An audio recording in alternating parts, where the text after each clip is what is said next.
સુરતમાં વિધર્મીય યુવતી સાથે દુષ્કર્મ આચરતા ખટોદરા પોલીસે યુવકની ધરપકડ કરી છે.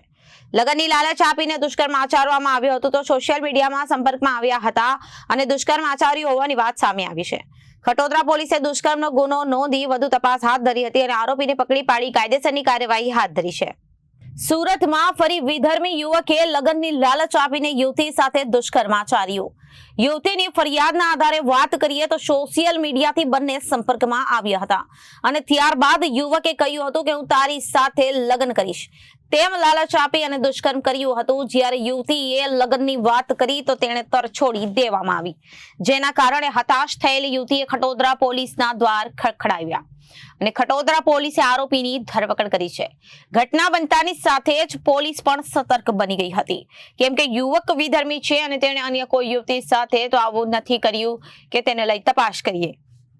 પોલીસે આરોપી શહેજાદ શેખની પૂછપરછ પણ કરી છે અને યુવતીને મેડિકલ તપાસ માટે મોકલી આપી છે.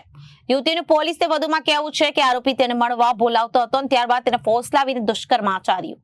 સુરતની એક હોટલમાં દુષ્કર્મ આચર્યું હોવાની વાત સામે આવી છે. Reporter Arvind Rathod, Janadesh news, Surat.